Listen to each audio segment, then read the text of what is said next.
Olá, meu querido, graça e paz do Senhor Jesus seja sobre a sua vida, sobre a vida da sua família, nesta manhã de domingo, né? Um domingo ensolarado, abençoado, manifestando aí a todos os pais, com toda certeza, os parabéns, né? Parabéns a todos os papais desse ministério, parabéns a todos aqueles que não são do ministério, mas que nos acompanham nesta escola bíblica dominical. Deus abençoe você, Deus abençoe sua família e hoje com toda certeza será um dia maravilhoso, um dia onde Deus fará coisas tremendas na nossa vida, amém? Agora é só o café da manhã, né, com Deus, aleluias.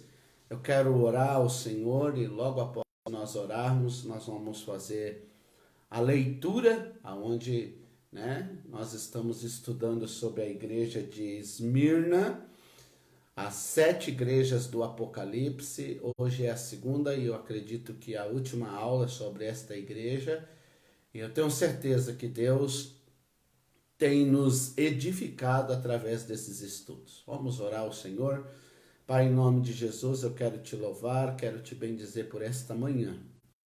Eu te agradeço, Senhor, por todos os pais que estão aí sendo homenageados, aqueles, ó Pai, que não estão sendo homenageados, ó Pai, também eu quero te louvar e eu quero pedir, Senhor, que tu estejas abençoando, Senhor, esses homens, que o Senhor esteja, sim, ó Pai, dando a nós o entendimento, Senhor, de que realmente, Pai, estar, ó Deus, nesse dia, comemorando esta data é muito importante, porque o Senhor é o nosso Pai. E se nós não temos, ó Pai, uma noção do que é um Pai aqui na terra, jamais nós teremos a noção do Senhor como nosso Pai. Então, Deus, obrigado, porque o Senhor tem dado ao homem, ó Pai, esta sua semelhança de ser Pai. Obrigado, porque o Senhor tem sido o nosso Pai, o Pai nosso, ó Deus, o Pai nosso. Não é só o Pai meu, mas é o Pai nosso, Deus. Obrigado, em nome de Jesus, por esta manhã, que o Senhor, através do Teu Espírito, nos ajude a entender a Tua palavra, que sejamos por elas transformadas e edificadas em nome de Jesus. Amém. Vamos lá, querido, então, ler a palavra do Senhor nesta manhã. A Ana vai estar lendo para nós. Nós estamos falando sobre a igreja de Esmirna. Está lá no capítulo 2 de Apocalipse, no versos 8 até o verso 11. Amém? Ao anjo da igreja em Esmirna, escreva: Estas são as palavras daquele que é o primeiro e o último, que morreu e tornou a viver. Conheço as suas aflições e a sua pobreza, mas você é rico. Conheço a blasfêmia dos que se dizem judeus, mas não são, sendo antes sinagoga de Satanás. Não tenha medo do que você está prestes a sofrer. O diabo lançará alguns de vocês na prisão para prová-los, e vocês sofrerão perseguição durante 10 dias. Seja fiel até a morte, e eu lhe darei a coroa da vida. Aquele que tem ouvidos, ouça o que o Espírito diz às igrejas. O vencedor de modo algum sofrerá a segunda morte. Amém. Queridos, a semana passada nós começamos, né, o estudo sobre esta igreja e eu tenho aqui 3 perguntas para fazer para você nesta manhã. 3 perguntas da aula passada. A primeira pergunta que eu gostaria de fazer é: quem sabe o que significa a palavra Esmirna?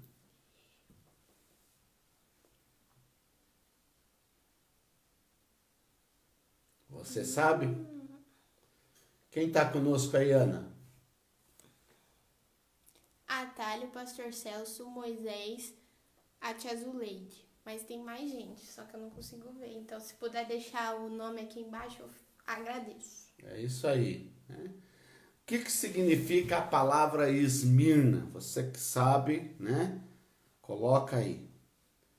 A igreja de Esmirna, ela, né, foi fundada pelo apóstolo Paulo. e ela teve um pastor, e esse pastor, ele, né, teve aí uma morte terrível quando Roma domina, né?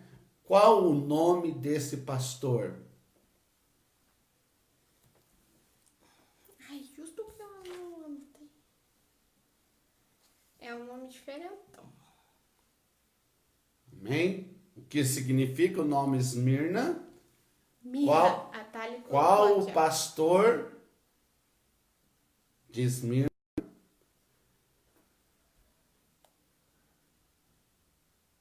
E o que aconteceu de importante, né? Que na verdade acabou abençoando Esmirna, mesmo sendo lá em Éfeso, né? O que o apóstolo Paulo fundou, né? O que o apóstolo Paulo fundou que acabou abençoando essa igreja, né? E quantos alunos tinha? Isso eu sei. Nossa, agora eu dei, né? Dei de bandeja para vocês aí a resposta, né? Ó, o Rick e a Shirley estão aqui, que eu também não falei eles. Né? Amém. Então, amém, queridos? Você vai respondendo aí, depois eu já retomo as respostas aí. Mas nós paramos a semana passada lendo o versículo de número 9 do capítulo 2, que diz assim: conheço a tua tribulação, a tua pobreza, mas tu és rico, e a blasfêmias dos que a si mesmos se declaram judeus e não são, sendo antes sinagoga de Satanás. A Thali respondeu. E aqui eu coloquei, né, nesse versículo, esta igreja que não recebe nenhuma crítica da parte de Deus, né? São das 7 igrejas, são 2 que não recebem crítica. E a primeira que não recebe crítica, né, é essa igreja de Esmirna. E esta igreja, ela tinha algo que eu acredito que fazia dela uma igreja que não levou uma crítica por parte de Deus. E esta igreja, ela era uma igreja que possuía 2 características muito fortes. Eu falei que uma delas era a firmeza, era uma igreja firme, porque a Bíblia diz que ela, na verdade, né, Deus conhecia a sua tribulação, era uma igreja que enfrentou muitas coisas, presenciou muitas coisas e não deixou de existir. Eu disse que quando Roma ela domina, né, o mundo de então, em Esmirna, né, ali naquele coliseu, foi onde os crentes eram jogados para serem comidos pelos leões. Em Esmirna também, ali eram colocados, né, as pessoas e crucificado elas em cruzes feito X. E o pastor desta igreja, ele foi crucificado como, né, nessa cruz chamado X, em formato de X, né? E o nome desse pastor era? Policarpo, a Thali colocou aqui, Policarpo, né? ó. O Moisés também respondeu. É isso daí, queridos. Então, Esmirna quer dizer milha ou essência. O pastor, então, era? Policarpo. Amém? E daí eles responderam a do que Paulo fez. Tá? Então, queridos, era uma igreja que era firme, resistente, firmeza, resistência. E era uma igreja que tinha como característica segunda convicção. Não era uma igreja assim, queridos, que qualquer mensagem, qualquer ensino, né, na verdade, ela mudar de opinião. Não, era uma igreja convicta naquilo que pregava e era uma igreja convicta também naquilo que vivia. E isso, na verdade, se por causa do quê? Porque durante quantos anos? 2. 2 anos Paulo estabeleceu uma escola teológica conhecida como Escola de Tirano, né? A primeira faculdade teológica, o primeiro seminário teológico, né, que a gente pode conhecer aqui, é essa, né, Faculdade Teológica de Tirano, ou Escola Teológica de Tirano, que trouxe, na verdade, para as pessoas que eram os 12 alunos, que eram também conhecidos como os 12 discípulos de João, né? João quem? João Batista, que aprenderam com Paulo sobre, né, a armatologia, que quer dizer o quê? O estudo do Espírito Santo. A armatologia é o estudo do pecado. E pneumatologia, né? Eram matérias que tinha nessa escola, que é o estudo sobre o Espírito Santo. Amém? Então, isso gerou neles essa convicção. Eles eram pessoas esclarecidas, né? Pessoas que tinham, na verdade, aí um ensino, né, aprofundado, que por mais que outras pessoas viessem ali, né, e anunciasse um outro ensino que viesse contradizer a palavra do Senhor e aquilo, né, que eles foram formados ali, né, foram alicerçados, não tiravam dele a convicção. Então era uma igreja, queridos, que tinha firmeza e convicção, sabiam o que estavam fazendo. Amém? Vocês podem aí opinar, pastor Celso, todos vocês podem falar aí, amém? Eles responderam as perguntas do Senhor. Aleluias. Então, queridos, presta bem atenção. Eu disse a semana passada que há um texto, né, lá em Gálatas, que diz que ainda que um anjo do céu, ele venha e pregue um outro evangelho que não seja ele, que seja considerado anátema, que não tenha valor. Amém? Que não tenha valor. A Aninha vai achar ali, a gente já fala para você aonde que tá? Então, queridos, é isso que eu e você precisamos entender. Por quê? Porque, infelizmente, nos dias atuais, falta para a igreja esses requisitos, essas características citadas por Jesus, né, da igreja de Esmirna. Gálatas 1:8. Amém? Gálatas 1:8 diz: Mas ainda que nós, ou um anjo dos céus, pregue um evangelho diferente daquele que lhes pregamos, que seja amaldiçoado.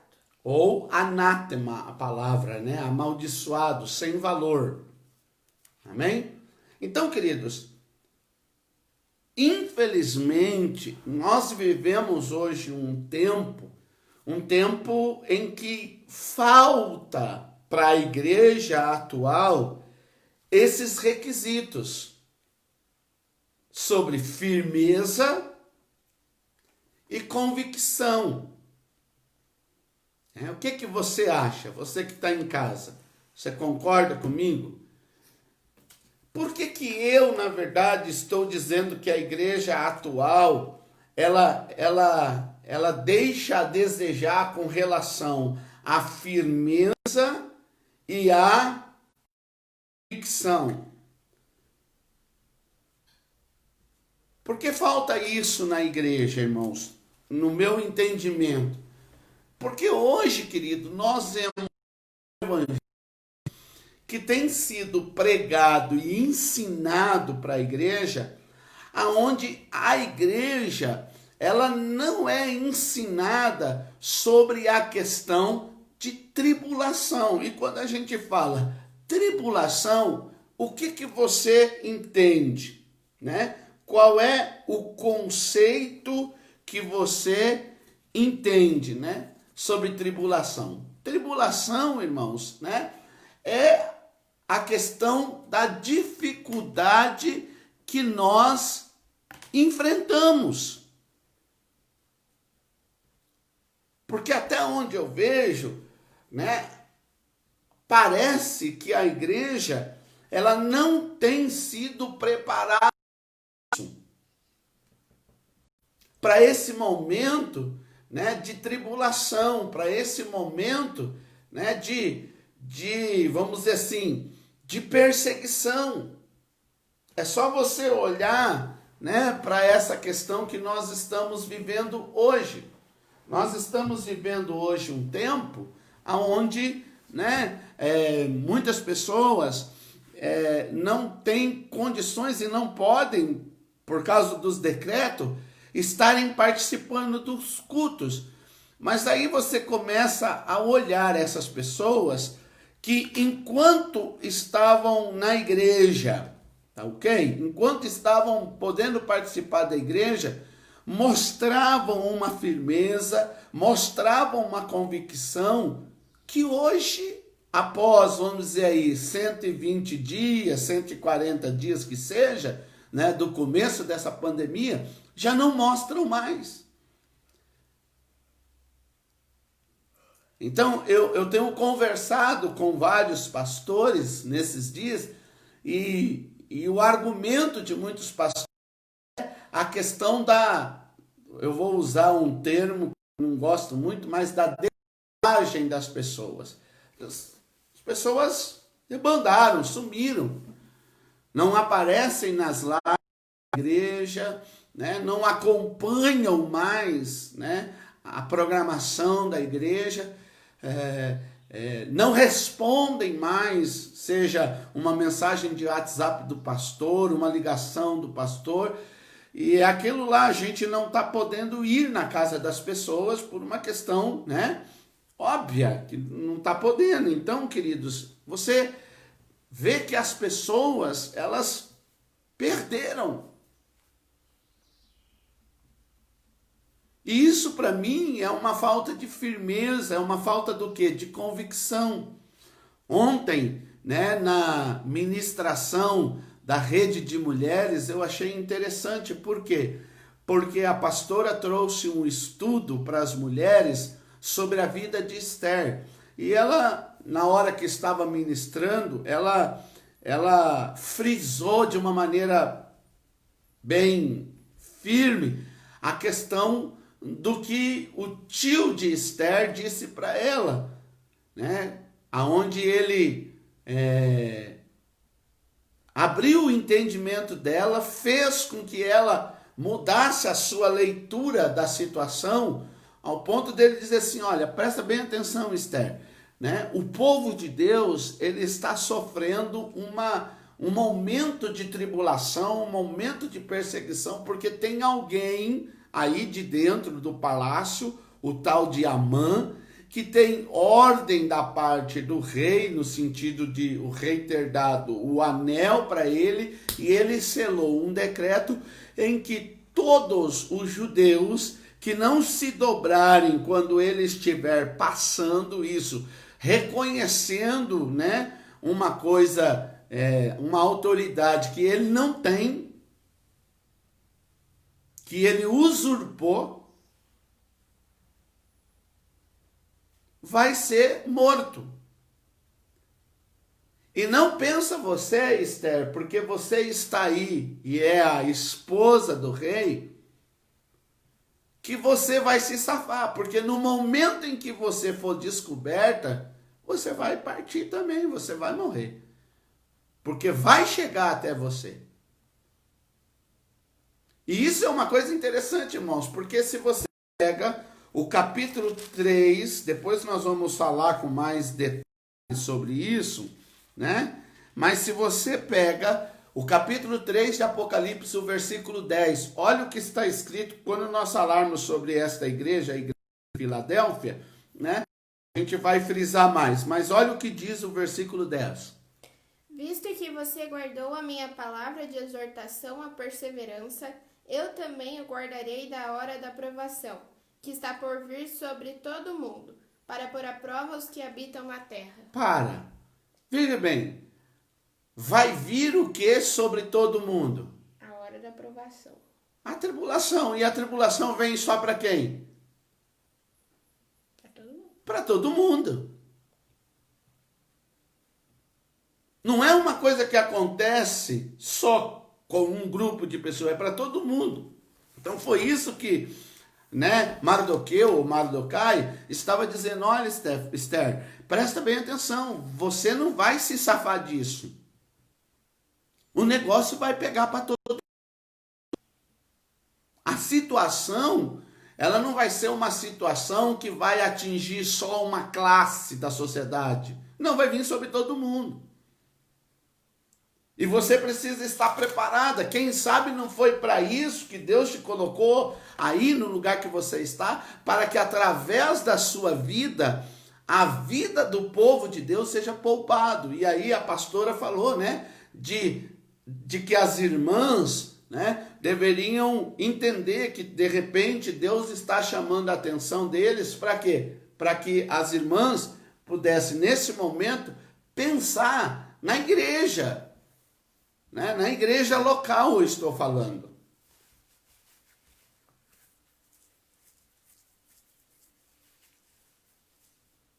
Que é o que acontece hoje.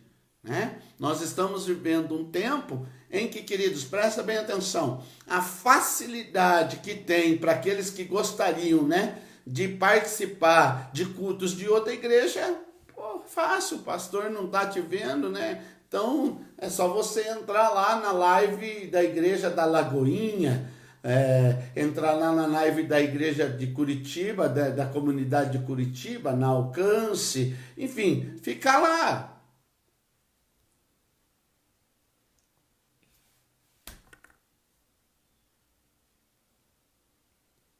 Mas a questão é, queridos, presta bem atenção. Você é membro da Igreja Batista Nacional Cimerrá.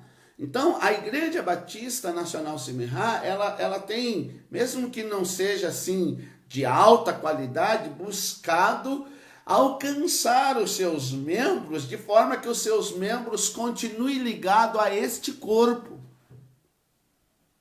Mesmo nesse momento de dificuldade, mesmo nesse momento aonde, né, nós não estamos podendo congregar. Apesar que hoje nós temos aí a situação aonde nós podemos ter o culto presencial com 30% da capacidade, isso com as restrições, né, nos impostas, como questão de comprimento, como questão de distanciamento, né, como questão, né, de toda a lá de higienização das mãos, né, de quando chega na igreja limpar o solado do pé, do sapato e por aí afora.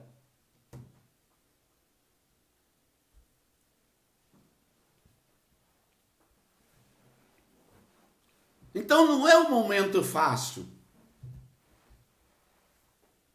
Não é verdade? Não é um momento fácil. É um momento, queridos, em que nós precisamos estar preparados. Preparados, irmãos, porque esse é uma questão que nós, na verdade, precisamos entender. Vamos olhar a mensagem de Jesus. Qual era o teor dessa mensagem? Quer ver? Como é que Jesus ensinava os discípulos? Como é que Jesus ensinava as multidões? Qual era a mensagem que era transmitida a eles? Você quer ver? Pega a tua Bíblia no capítulo 5 de Mateus. Nós vamos ler 12 versículos. Eu gosto do número 12, né? Não sei porquê. A Esther falou aqui que tem que honrar a igreja e os pastores em qualquer tempo. É isso aí. Mas olha o que diz a Bíblia. Mateus 5, do verso 1 ao 12. Vamos lá? A Ana vai ler para nós. Não tenha pressa, filha. Pode ler tranquilo. Vendo as multidões, Jesus subiu ao monte e se assentou. Seus discípulos aproximaram-se dele, e ele começou a ensiná-los, dizendo... O que Jesus começou a fazer? Ensinar. Eu vou ensinar para vocês como que vai e como que vocês têm que entender. Bem-aventurados os pobres em espírito, pois deles é o reino dos céus. Bem-aventurados os que choram, pois serão consolados. Bem-aventurados os humildes, pois eles receberão a terra por herança. Bem-aventurados os que têm fome e sede de justiça, pois serão satisfeitos. Bem-aventurados os misericordiosos, pois obterão misericórdia. Bem-aventurados os puros de coração, pois verão a Deus. Bem-aventurados os pacificadores, pois serão chamados filhos de Deus. Bem-aventurados os perseguidos por causa da justiça, pois deles é o reino dos céus. Bem-aventurados serão vocês quando, por minha causa, os insultarem, os perseguirem e levantarem todo tipo de calúnia contra vocês. Alegrem-se e regozijem-se, pois grande é a sua recompensa nos céus, pois da mesma forma perseguiram os profetas que viveram antes de vocês. Olha aí, queridos. A Bíblia está dizendo bem-aventurado. Bem-aventurado significa o quê? Felizes. Mais do que felizes. A palavra bem-aventurado, na tradução original do grego, é mais do que felizes. E eu acho interessante, queridos, porque depois dele falar que bem-aventurado é esse porque vai acontecer isso, bem-aventurado é aquele porque isso, ele vai colocando bem-aventurado, bem-aventurado. Daí ele vai dizer, eu não sei em qual versículo, não sei se é no 10, que ele vai dizer assim: bem-aventurados sois vós quando vos perseguirem. Verso 11. Mas essa perseguição é por causa de quê? Por causa de Jesus. Veja bem, irmão, presta atenção. Perseguição não é por causa do que você falou sem pensar. Perseguição não é porque por causa do que você fez sem pensar. A Bíblia está dizendo assim: bem-aventurados sois vós quando vos perseguirem por causa de mim, disse Jesus.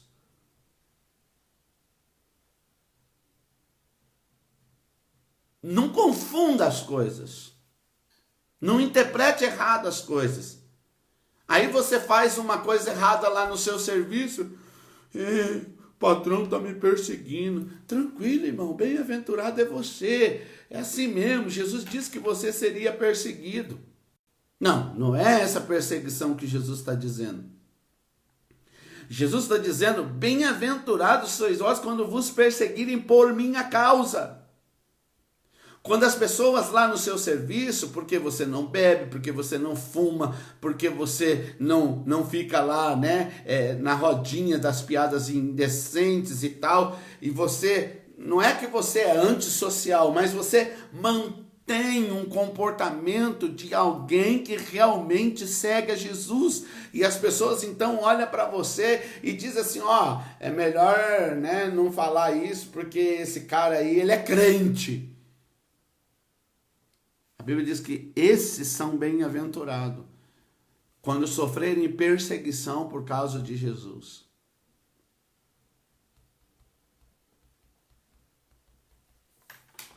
Por causa da vida que eles nutrem com Jesus, por causa do relacionamento que eles têm com Jesus.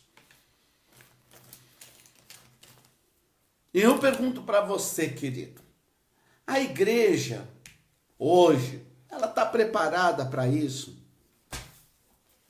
Porque esses dias, queridos, eu até respondi, né, a um grupo de pastores, né, eu faço parte no grupo de WhatsApp aqui do Paraná, onde alguns pastores estavam colocando como essa situação toda da igreja não poder fazer culto só online, não poderem receber tal. Algumas pessoas começaram a colocar como se isso fosse perseguição, como se isso fosse, né? Isso não é perseguição, irmãos. Perseguição é o que está acontecendo na China. Perseguição é o que acontece nos países muçulmanos. Isso não é perseguição. Por quê? Porque eu não posso abrir a igreja para que os membros venham participar, mas eu posso ir lá na igreja, sabe, e com algumas pessoas, né, do Ministério de Louvor e Obreiro, usar da internet e pregar, e isso chegar até a tua casa, e aquelas famílias que realmente amam a Deus, estão interessadas em aprender de Deus, estão como você aí, ó, conectado, ligadinho, participando da escola bíblica. Eu não posso estar na igreja, mas eu posso estar em casa, através do Facebook e da internet, com a minha Bíblia, com o meu caderno, fazendo anotações, fazendo perguntas para o pastor e aprendendo, estudando a Bíblia. Ou nós não estamos fazendo isso? Que perseguição é essa, irmãos? Perseguição seria se você estivesse aí me assistindo e do nada, de repente, alguém entrasse aqui, né, abrisse a minha porta, chutasse a minha porta e vocês vissem um monte de, né, homens fardados e armados me algemando, tudo aí pela internet e me levando preso, porque eu estou pregando o evangelho, ou chegasse aí na sua casa. Isso é perseguição.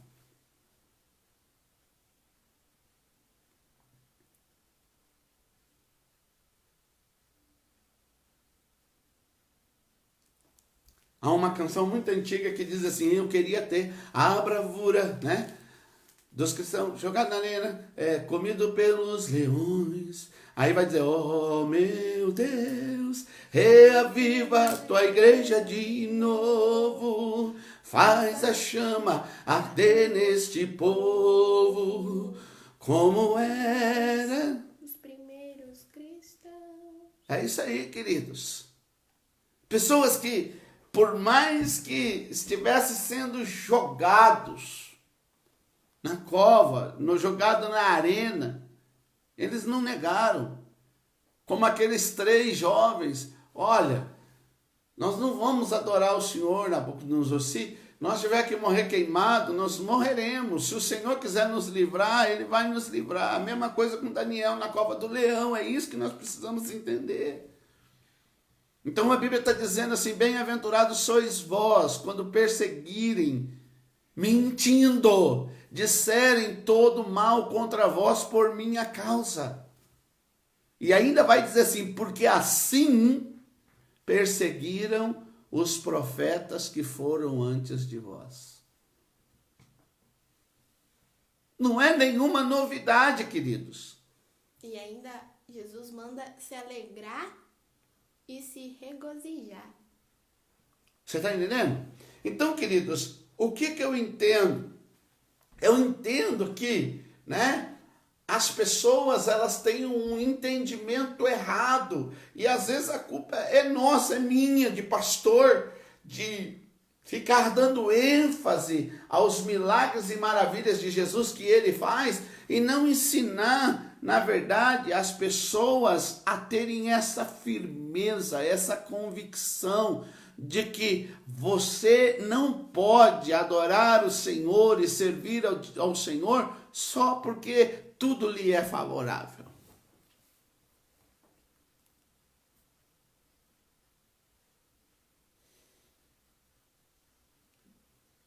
Abra a tua Bíblia lá em João, Evangelho de João, no capítulo 16, se não me falha a memória, versículo 33. Eu disse a vocês essas coisas para que em mim vocês tenham paz. Neste mundo vocês terão aflições. Contudo, tenham ânimo. Eu venci o mundo.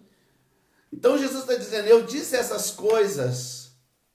Que coisas são essas? É só você olhar os versículos que antecedem. Ele está falando de coisas que aconteceriam, que não seriam coisas que as pessoas gostariam, porque ninguém gosta de coisa ruim. Todo mundo gosta de coisa boa. Mas o interessante desse texto, irmãos, é que a Bíblia diz assim: ó, eu disse essas coisas para que em mim tenhais paz.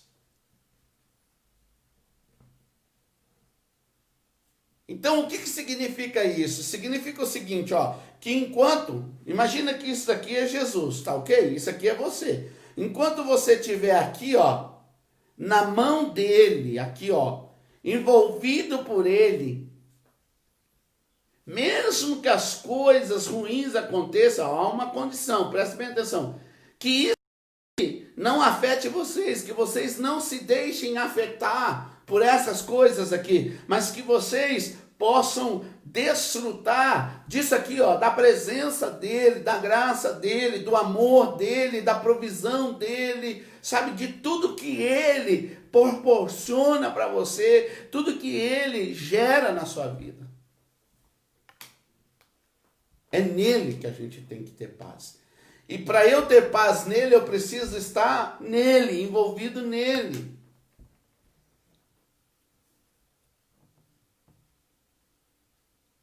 Você consegue entender essas interpretações bíblicas, esses ensinos bíblicos? Ele não está dizendo assim, ó, para que quando essas coisas ruins não estiverem acontecendo e tudo estiver dando certinho para você, então você vive em paz. Não, não é dessa paz.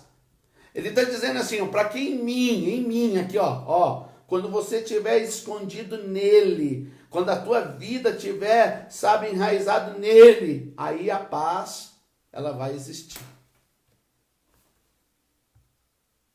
Então, é essa firmeza e essa convicção que para mim falta na igreja dos dias atuais. Por quê? Porque há um ensino superficial.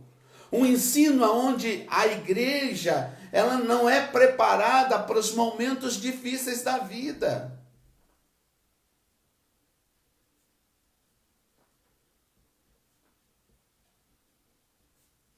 Não há, irmãos, me desculpa, né, na igreja atual, uma escola como a escola que, na verdade, Paulo fundou. A escola do quê?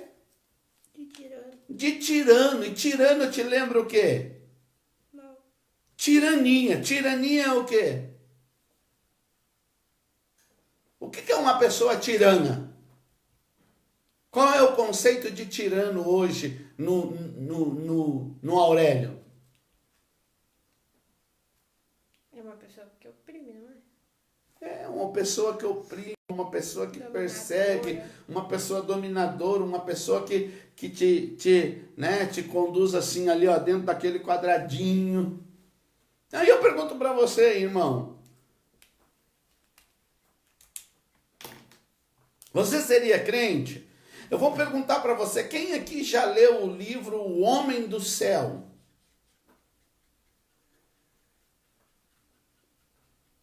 Mais ou menos. Então eu vou recomendar para você. Vou recomendar para você. O Homem do Céu. Compre, baixe na internet, veja aí o que você faz, leia sobre o Homem do Céu. Aí, depois que você lê sobre o Homem do Céu, você questiona você mesmo se você passaria por tudo que ele passou e continuaria sendo quem ele foi e é. Eu tive o prazer não só de ler o livro, mas de conhecê-lo pessoalmente.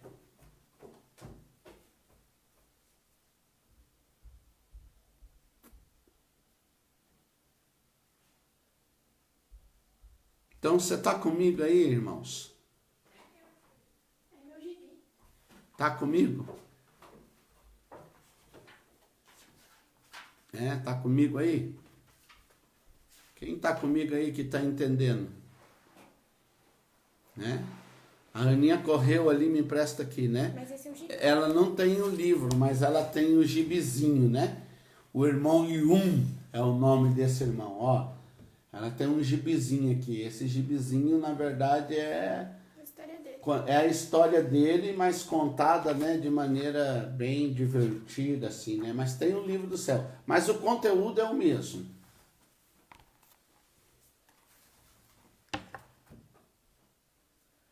Leia e me diga.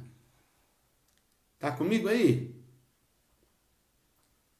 Quem tá conosco aí, Aninha? Pastor Celso, a Thalia, a Tivonete, eu acho. Moisés, a tia Zilda. Quantos tem aí? Tem 6. A Olha aí. Esther, mas não Você sei tá quem vendo, né? ainda. Então vamos lá, queridos. Eu vou trazer aqui um assunto que nós vamos encerrar a história aqui, né? Eu quero que você abra a tua Bíblia em Daniel, capítulo 6, do verso 1 ao 10. Para você entender, irmãos.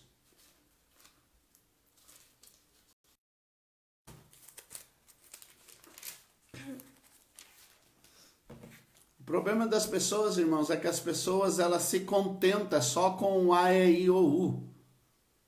Com as 5 letrinhas, né? Chamada de vogais. Mas você forma ou fala alguma coisa só com vogais? Não. Para que você, na verdade, fale e forme alguma coisa, algum pensamento, você precisa conhecer O alfabeto todo. O que não é vogal é o quê? Consoante. É, isso aí, professora. Né? O alfabeto todo, não. As consoantes. Né? Vamos lá. Do 1 ao 10. Dário achou por bem nomear 120 Sátrapas. sátrapas, sei que é isso não, para governar todo o reino, e designou 3 supervisores sobre eles, um dos quais era Daniel. Os sátrapas tinham que prestar contas a eles para que o rei não sofresse nenhuma perda. Ora, Daniel se destacou tanto entre os supervisores e os sátrapas por suas grandes qualidades que o rei planejava tê-lo à frente do governo de todo o império. Diante disso, os supervisores e os sátrapas procuraram motivos para acusar Daniel em sua administração governamental, mas não conseguiram. Não puderam achar nele falta alguma, pois ele era fiel. Não era desonesto nem negligente. Finalmente esses homens disseram: jamais encontraremos algum motivo para acusar esse Daniel, a menos que seja algo relacionado com a lei do Deus dele. E assim, os supervisores e os sátrapas, de comum acordo, foram falar com o rei. Ó rei Dário, vive para sempre. Todos os supervisores reais, os prefeitos, os sátrapas, os conselheiros e os governadores concordaram em que o rei deve emitir um decreto ordenando que todo aquele que orar a qualquer deus ou a qualquer homem nos próximos 30 dias, exceto a ti, ó rei, seja atirado na cova dos leões. Agora, ó rei, emite o decreto e assina-o para que não seja alterado, conforme a lei dos medos e dos persas, que não pode ser revogada. E o rei Dário assinou o decreto. Quando Daniel soube que o decreto tinha sido publicado, foi para casa, para o seu quarto, no andar de cima, cujas janelas davam para Jerusalém, e ali fez o que costumava fazer. 3 vezes por dia, ele se ajoelhava e orava, agradecendo ao seu Deus. Ou seja, presta bem atenção, irmãos. Olha o que a Bíblia está dizendo, né? E eu acho interessante porque a Bíblia diz que quantos sátrapas foram eleitos, escolhidos? 120. 120. Quantos? 120. E a Bíblia diz que desses 120, verso 3. Ora, Daniel se destacou tanto entre os supervisores e os sátrapas por suas grandes qualidades que o rei planejava tê-lo à frente do seu governo, à frente do governo de todo o império. Ou seja, vamos lá. Quantos sátrapas? 120. E Daniel está no meio de quem ali? Dos supervisores. Quantos supervisores? 3. 3. Então eram 3 para comandar 120. E desses 3, Daniel se destacou. Ele era, vou pôr entre aspas, melhor do que dos 3, do que os 2, e do que os 120, todos. Então, pegando 123, ele era o que se destacava acima de 122.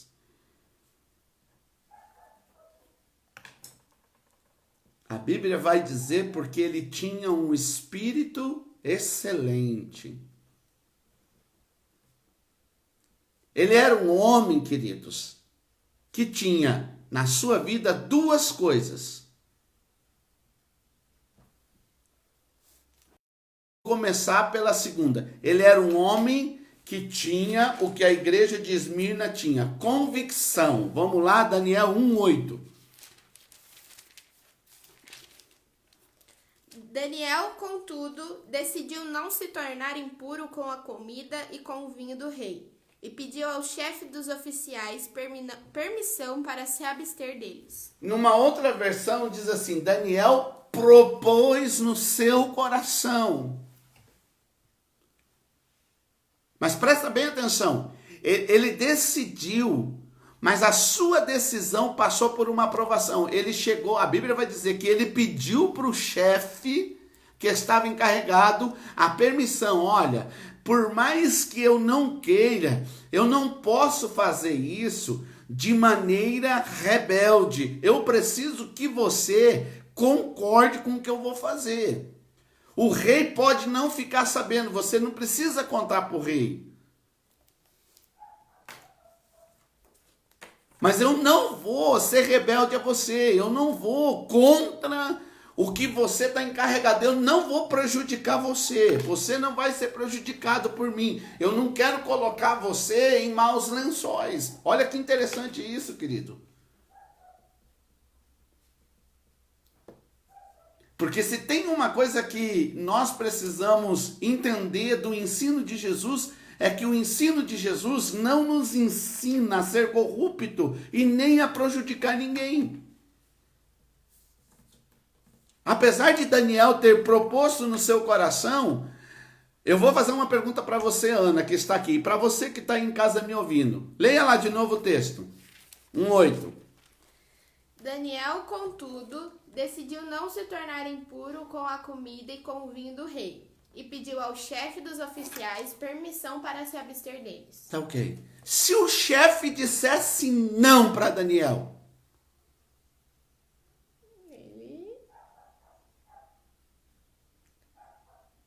Boa pergunta. ei, responda aí. Amor? Mãe, tá pensando? Hã? Olha que depois o chefe vai argumentar. Ele fala: tenho medo do Senhor, que determinou a comida e a bebida de vocês. E se ele os achar menos saudáveis do que os outros jovens da mesma idade, o rei poderia pedir a minha cabeça por causa de vocês. E Daniel vai argumentar. Peço que faça uma experiência com os seus servos durante 10 dias. Não nos dê nada além de vegetais para comer e água para beber. Depois compare a nossa aparência com as dos jovens que comerem a comida do rei. E trate os seus servos de acordo com o que você concluir. Então Daniel já deu a resposta. Se É ruim. o homem... presta bem atenção. Se ele não permitisse, Daniel ia simplesmente obedecer. Tá aí a resposta. Daqui 10 dias, se você vê que nós estamos pior, então você faz com a gente o que você quiser. A resposta está aí, pessoal. Daniel, ele comeria e se alimentaria da comida que o rei mandou, porque era ordem, e ele estava ali para cumprir ordem. Manda quem pode. Obedece quem tem juízo. É isso aí, meu irmão.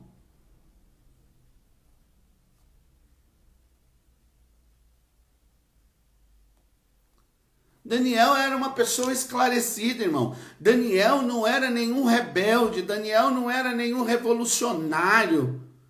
Assim como Jesus não foi, queridos.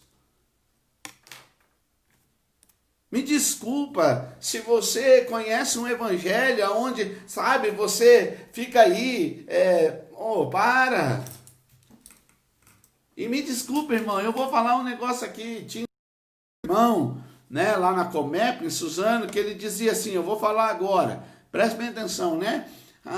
Quando chegava épocas de eleição, não sei o que, ele sempre vinha com a mesma história. Ele dizia, ó, se partido fosse bom, não era partido, era inteiro. E tem uma lógica. Para, irmão, deixa de besteira. Sabe, esse negócio, olha, irmão, me desculpa, mas é minha ideologia.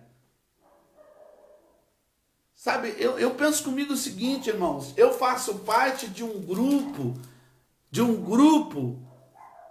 que eu acredito ser um grupo seleto, do grupo que segue a Jesus, acabou, eu não faço parte, sabe, irmão, me desculpa, aí crente fazendo parte de, né, machismo, feminismo, que mais, tudo que é ismo por aí, para, ei, por favor, todo mundo querendo os seus direitos, mas ninguém cumprindo com os seus deveres. E vão para manifestações, desculpa, e fazem manifestação, não sou contra, quer fazer, faça. Mas, irmão, presta bem atenção. Olha aí, Daniel era uma pessoa convencida, convicta. Ele estava decidido com aquilo que ele queria para a vida dele. Acabou, meu irmão. Mas ele não era só uma pessoa convencida, ou seja, convicta, naquilo que ele cria, naquilo que ele pregava, naquilo que ele seguia. Mas ele era uma pessoa que tinha firmeza. Vamos lá para o capítulo 6. Eu acho que é o verso 10. Quando Daniel soube que o decreto tinha sido publicado, foi para casa, para o seu quarto, no andar de cima, cujas janelas davam para Jerusalém, e ali fez o que costumava fazer. O que é que mudou na vida de Daniel? Nada. Gente, olha a firmeza de Daniel, não foi um decreto, irmãos, que tirou dele, presta bem atenção, queridos, a sua posição. Ele não era rebelde, irmãos, e quer ver? Eu vou mostrar para você que ele não era rebelde. Olha o verso 14. Quando o rei ouviu isso, ficou muito contrariado e decidiu salvar Daniel. Até o pôr do sol fez o possível para livrá-lo. E ele conseguiu? Não. O que acontece no verso 15? Mas os homens lhe disseram, lembra-te, ó rei, de que, segundo a lei dos medos e dos persas, nenhum decreto ou edito do rei pode ser modificado. Então o rei deu ordens, e eles trouxeram Daniel e o jogaram na cova dos leões. O rei, porém, disse a Daniel, que o seu Deus, a quem você serve continuamente, o livre. Acabou, irmãos. Daniel fez alguma manifestação, chamou todos os judeus lá, ó, vamos fazer um protesto. Hã? Daniel protestou.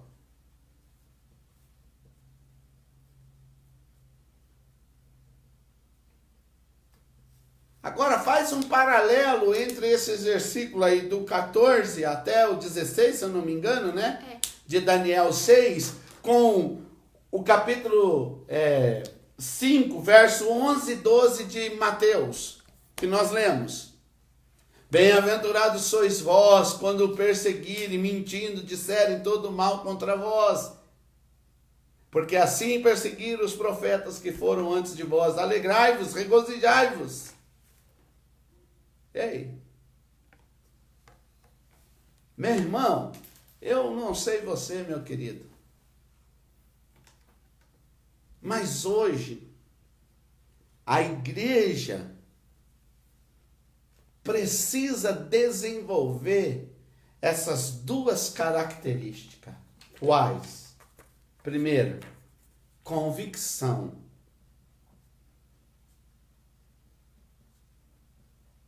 Eu não faço, meu irmão, porque todo mundo está fazendo. Eu faço porque eu aprendi e entendi que é assim.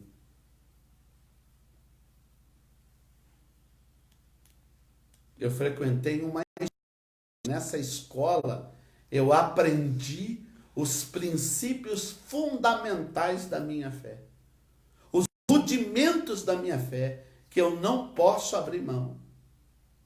Mas esses rudimentos e esses princípios não devem me fazer uma pessoa rebelde. Como assim, pastor?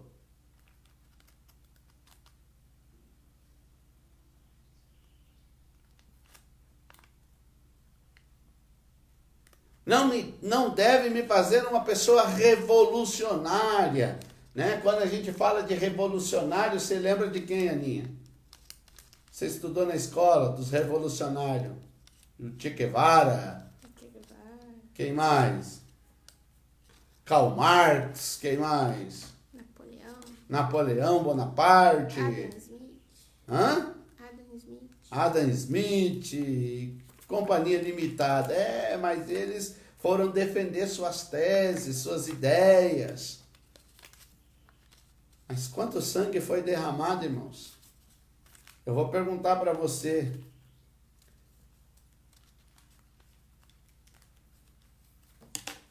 Jesus não foi um revolucionário. Todo derramamento de sangue veio depois de Jesus. Porque enquanto Jesus esteve na terra, quem morreu? Quem foi decapitado, coisa parecida? Ah, pastor, mas o senhor está querendo dizer que a gente não tem que morrer por causa de Jesus? Ó, irmão, Jesus já morreu por causa de nós. E em momento nenhum Jesus pregou isso, que você tem que morrer por causa dele. Ele não precisa que ninguém morra por ele. Agora você morre por aquilo que você acredita.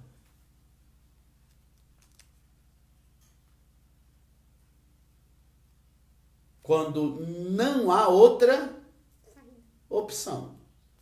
Porque quando há opção, você não precisa morrer.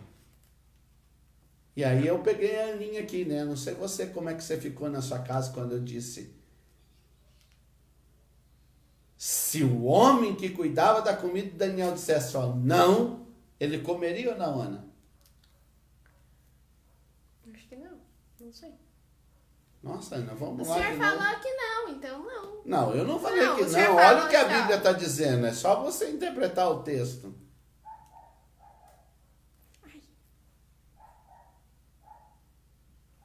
Faz um teste aí, 10 dias. Se não der, o senhor faz o que o senhor quiser. O rei olhou, se a pessoa chegasse para ele assim, não, nem 10 dias, meu. A minha cabeça está em jogo. Ué, é simples, querido. É só o Tico ouvir aqui e o Teco responder ali.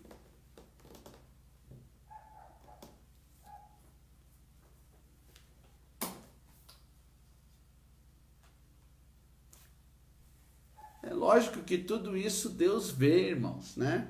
A Bíblia diz que José, né, ele vai lá para o Egito e Deus era com ele e ele se tornou o homem responsável pela casa de Potifar. A mulher de Potifar fez potifaria, ele foi parar na cadeia, no cárcere. Deus era com ele, ele se tornou o quê? Então, irmão, presta bem atenção, olha aqui para mim, ó. Eu tenho vos dito isso para que no mundo tenhais paz. Paz em quem? Nele. Então, a Bíblia diz lá que todas as coisas contribuem para o bem daqueles que amam a Deus. Então, Deus está vendo sua firmeza, Deus está vendo sua convicção. E porque Deus está vendo sua firmeza, sua convicção, sabe? Todas as coisas que vierem contra, para fazer você, entendeu? Deixar de ser convicto, para fazer com que você deixe de ter firmeza, Deus vai fazer com que isso contribua para que você ainda tenha mais convicção e mais firmeza.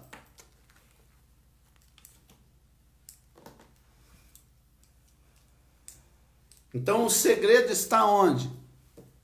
Está nele. Está nele.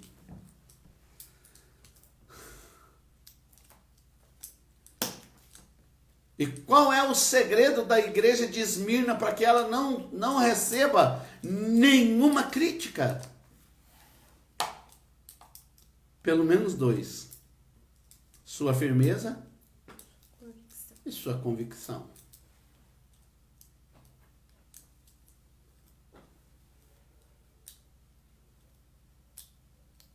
É não andar pela cabeça dos outros, Ana. Ah, o senhor disse, não sou Deus.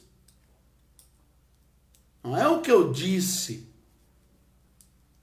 É o que você entende e você, na verdade, absorve, porque o que eu absorvo traz para mim o quê? Firmeza e convicção. Agora, o que eu não absorvi não vai gerar em mim nem convicção, nem firmeza. Horas. Eu vou colocar aqui para você. A gente tinha uma discípula na igreja, abençoada. Essa pessoa saiu da igreja. Não deu um mês.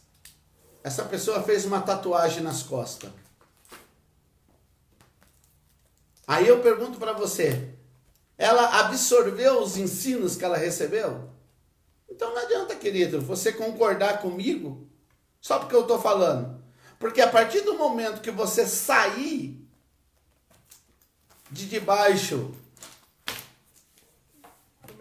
da minha cobertura, do meu pastorado, você vai fazer tudo o que você não fez só porque você estava comigo.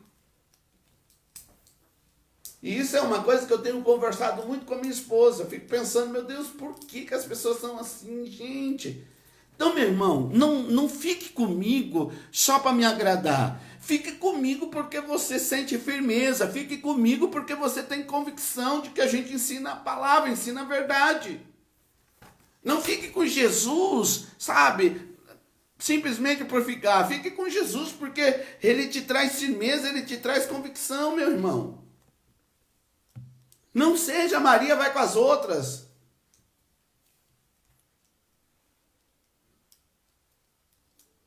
Então você não é obrigado.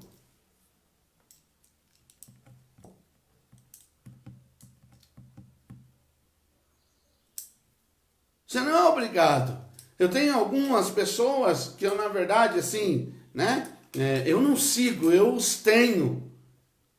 Né? Seja no meu Instagram, no meu Facebook, e eu começo a olhar pessoas que foram assim, sabe, aios na minha vida de fé. E aí que entra aquela palavra de Paulo, ainda que vocês tiveram muitos aios, não tiveram muitos pais. Então eles não são meus pais na fé, nunca foram. Eles são meus aios. Aio, você sabe o que é, Ana? Não é o que você põe no feijão. Aio, hoje é conhecido, né? Aqueles que entram na frente do noivo, né? As daminhas de honra, os pajes. Aio é aquele que te conduziu, que te levou. É o que Paulo está dizendo. Que vocês tiveram muitos aios. Está escrito lá em Gálatas, veja aí. Ainda que tivesse muitos aios. Acho que é Gálatas que fala. Todavia não tiveram muitos pais, está dizendo.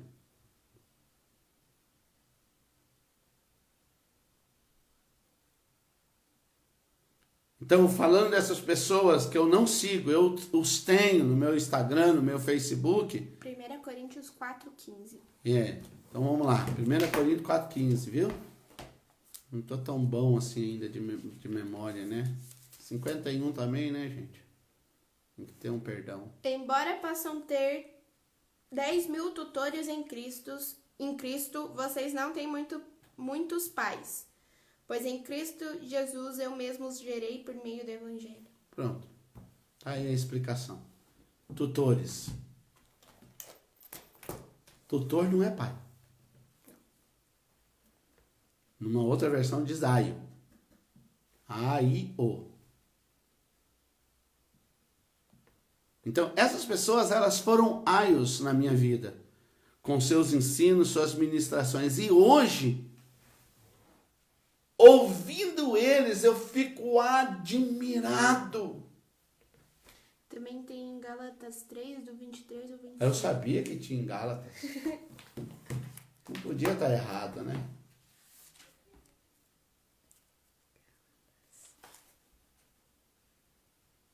Gálatas 3. Do 23 ao 25. Antes que viesse essa fé, estávamos sob a custódia da lei, nelas encerrados, até que a fé que haveria de vir fosse revelada. Assim, a lei foi o nosso tutor até Cristo. Daí aqui fala, nos serviu de aio para nos conduzir a Cristo, para que fôssemos justificados pela fé. Agora, porém, tendo chegado a fé, já não estamos mais sob o controle do tutor. Amém? Então, queridos, prestem bem atenção. Essas pessoas, elas foram aios na minha vida. Mas ouvindo eles hoje, eu dou graças a Deus, porque eu, como que eu disse? Absorvi os ensinos. E hoje, entre os ensinos que eles me passaram lá atrás e o que eles estão dando hoje, eu não abro mão. Eu não troco. Os ensinos modernos deles, sabe? Os ensinos filantrópicos e filosóficos que eles estão hoje. Meu Deus, eu fico olhando e falo assim, meu Deus, que absurdo. Como é que um homem do QI deles, sabe? Do naipe deles chegaram a esse ponto.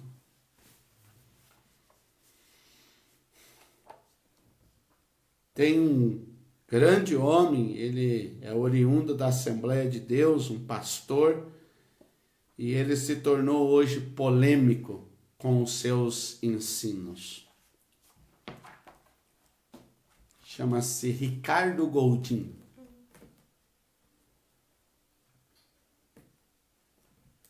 Então, queridos, presta bem atenção.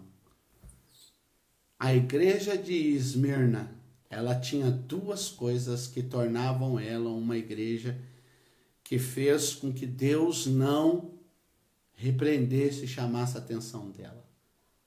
Sua firmeza, sua convicção. De um evangelho, irmãos, que não é só flores, mar de rosa. Eles sabiam o que era a tribulação, passar por dificuldade e não abandonar a sua fé. Amém? Que você possa também, em nome de Jesus, ser uma pessoa de firmeza e de convicção. Absorver os ensinos que estão sendo ministrados para você. Não é concordar com tudo que eu estou dizendo, mas aquilo que é ensino, que você se convenceu que é certo. Põe dentro de você e não deixe que nada tire. Nós vamos orar, mas antes de nós orarmos, só quero lembrar para você que hoje à noite nós temos o nosso culto presencial e online. Você que não vai poder estar conosco online, prepara aí na sua casa a mesa. Amém? Porque nós vamos ter a ceia do Senhor. E você que pode, esteja conosco no nome de Jesus. Amém, meu amado? Vamos orar, Ana? Senhor Jesus, obrigada, Pai, pelo teu amor, pela tua graça. Obrigada por mais um dia que o Senhor nos deu a vida. Que possamos, Senhor, absorver tudo aquilo que nos foi ensinado. E que, Pai, esses ensinamentos possam gerar em nós firmeza e convicção para que, como a igreja de Esmirna, o Senhor não venha achar em nós algo para dizer que está errado. Que o Senhor possa nos ensinar a cada dia a ser mais parecidos contigo e a ter, Senhor, esses princípios fundamentais fixos na nossa fé e que possamos, Senhor, em nome de Jesus, sermos exemplos. Pai, em nome de Jesus, amém. Amém. Que Deus abençoe sua vida, meu querido. Aos papais que estão conosco aí, papai Celso, parabéns. E aos demais, Newton, parabéns, né? E a todos aí, meus parabéns por esse dia. Deus te abençoe. Fique com Deus, que tenha um domingo abençoado. E à noite, às 18 horas, estaremos juntos para a glória do Senhor. Hoje, eu vou estar ministrando sobre achados por Deus. Deus te abençoe. Beijo.